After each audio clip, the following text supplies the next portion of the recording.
Hey y'all, welcome to another episode of Storytime. Thank you so much for joining me. I am your host, Courtney Baker.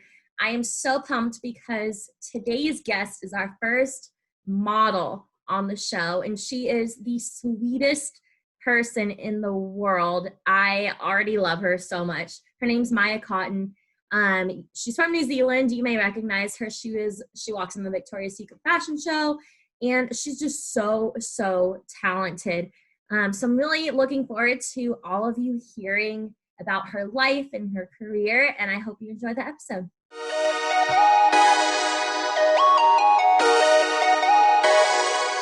All right, everyone, welcome back. I am so excited because we have the amazingly gorgeous Maya Cotton on with us today. Maya, how are you? Good, thank you. Thank you for having me. Of course. So where are you right now? Are you back home or are you in New York? No, I'm in New York. I went home for a long time this year, but I'm back now. Yeah, back in the city. You came back for the chaos that is the whole election right now. I know. I came back in June, right after the chaos ended then. And then, now I'm in the middle of it again. But I mean, it's okay. Could be worse. Exactly. Well, the whole point of the show is to allow our guests to tell the story. So we are going to go ahead and start from the beginning. So you were born in New Zealand, where you actually danced ballet competitively. And I was a cheerleader, but kind of knew a bunch of people in the dance world. And I know how incredibly difficult it is, both physically and mentally. So what was the biggest lesson that you learned from doing such a grueling sport? I danced for a very long time, and before I started modeling, it was definitely kind of where I thought my career would go. But lesson wise, I think, it involves a lot of discipline, and it really teaches you about being disciplined. It teaches you also about being poised, and I think physically it helps me a lot with modeling, and being patient as well. And it definitely gives you that kind of mental toughness, which has helped me in the modeling industry as well, I think. Yeah, and you had to be mentally tough at such a young age because you were actually discovered as a model on Instagram at the age of 15. And being still a teenager and having now a career thrown in front of you, how did that all play out? And then how did you handle it? So I was scouted on Instagram by my agent in New Zealand. And so at the time, I was obviously still in school, and I was really excited, really eager to model, and my parents were very supportive. And so when I was younger and just started, I just really was working in New Zealand, doing small jobs at home. And then as I kind of developed a little bit, I started traveling to Australia, which is obviously close, and signed with an agency there. And then started doing trips to the States for the odd job until I kind of worked up the courage to move here. It was gradual, and I traveled a lot before I committed to moving here, which was a challenge on its own. I kind of worked up towards that. That's a good segue into my next question, because I can only imagine how difficult it is leaving home and then going to New York City, where there's so much going on, and it's just, I feel like chaos, a good chaos all the time. But what was the biggest challenge? Like, was there any, I'm sure there was culture shock, but coming to the States, what was the biggest thing where you were like, oh my gosh, I'm in America? Yeah, oh gosh, there were so many things. I was lucky because my dad is an artist, and so he had traveled here a lot growing up. My parents had spent time working in New York, and I was lucky enough to come with them on a few trips. So it wasn't super shocking, but when I really committed to moving here, I realized, wow, this place is very different. But the biggest challenge is probably just being on my own and being lonely and kind of trying to meet friends.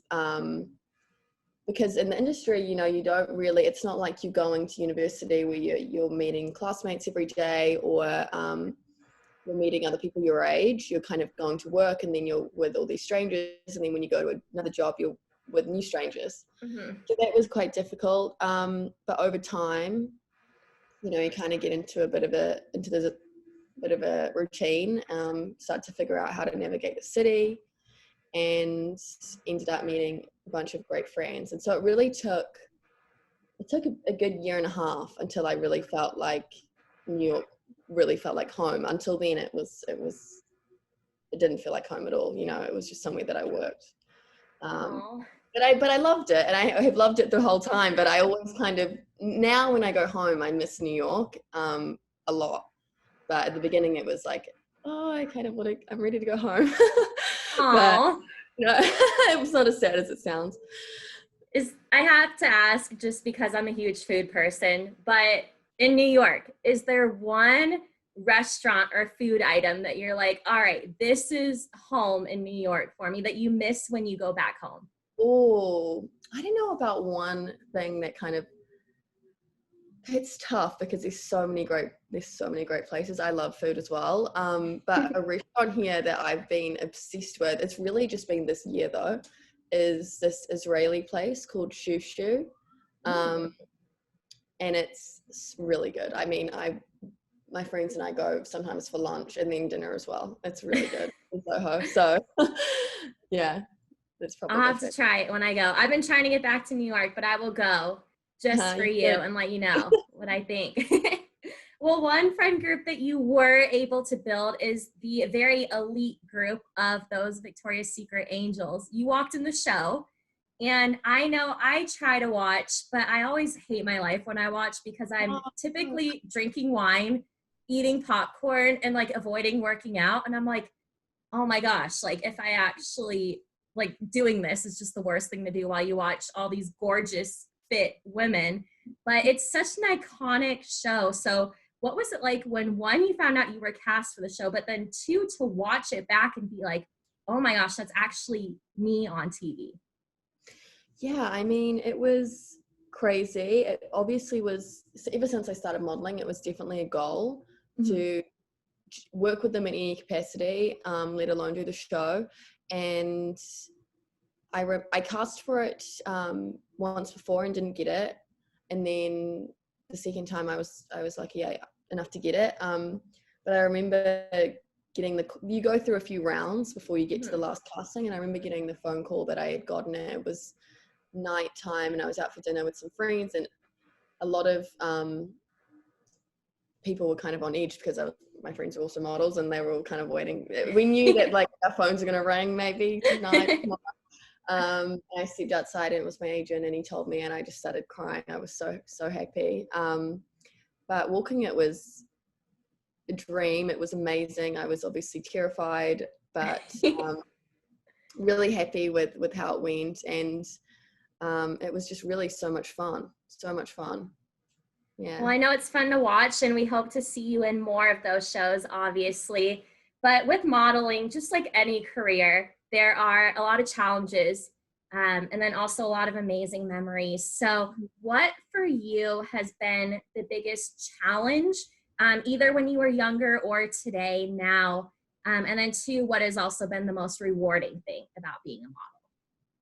I would say the biggest challenge is the rejection, because you know, every 10 castings you go to get a job, you probably get 2 of them or 1 of them. You know, you're really always kind of trying to book the next job, and also knowing that it's off the back of what you look like is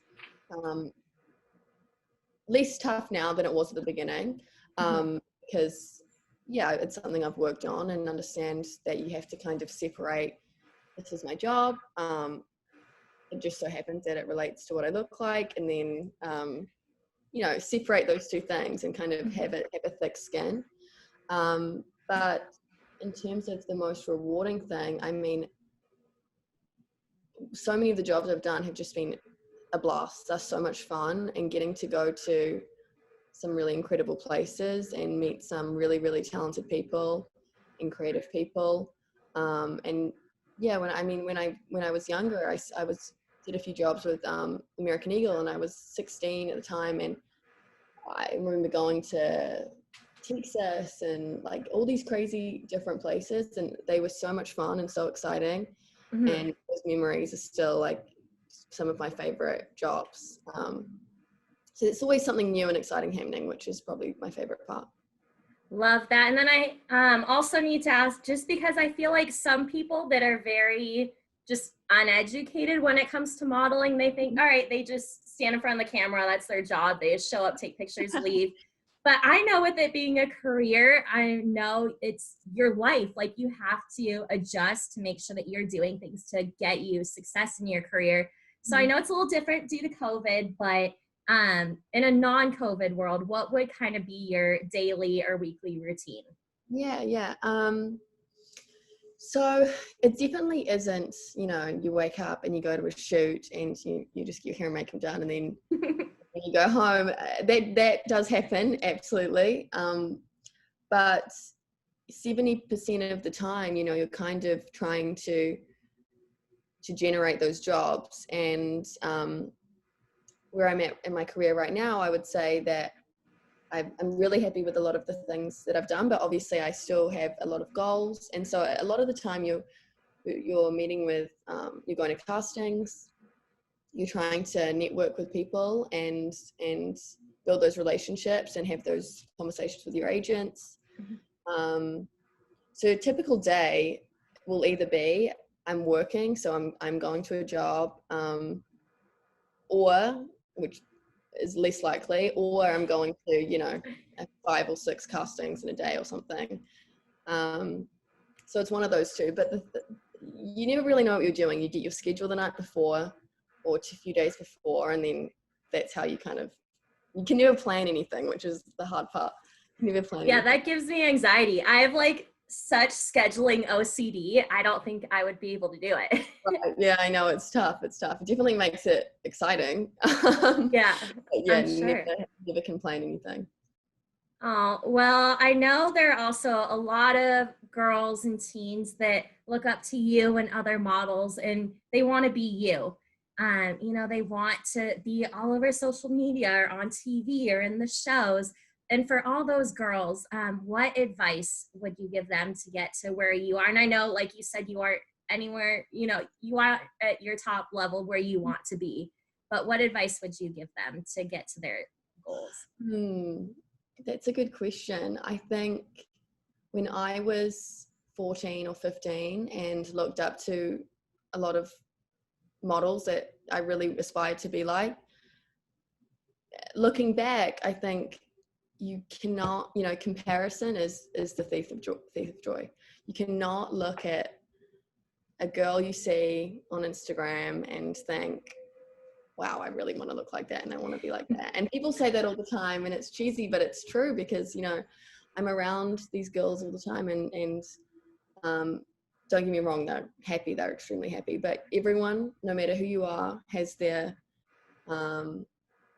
worries and their concerns and things that they're insecure about. So I would say to just focus on the things that really make you happy and the goals that you have. And focus on yourself. You really can't compare yourself to anyone else. I think that's good advice just for everyone in general. No matter what you strive to be, just always looking at social media and comparing yourself and feeling bad about yourself is definitely a real problem in today's society. So that's great advice. It's the absolute worst. I'm scrolling through and I'm like, all right, these people are like working out. These people are on vacation. And I'm like sitting here eating Chipotle, just hanging out. So that's great advice. And then Maya, where can people follow you on social media? I'm really only on Instagram, so they can follow me there. And my handle is Maya Cotton, MAIACOTTON. Perfect. And then I know 2020 is wrapping up, but in the coming weeks or months, is there anything that we can keep an eye out for, or just keep an eye on your social media for updates? Yeah, just keep an eye on my social media. I think hopefully there'll be a lot more work as it slowly starts to come back and a lot more shoots happening. But yeah, just follow me there and hopefully there'll be something exciting. Perfect. Well, Maya, thank you so much. It has been so awesome having you on the show, and I look forward to supporting you and the rest of your career. Thank you. Okay, cool.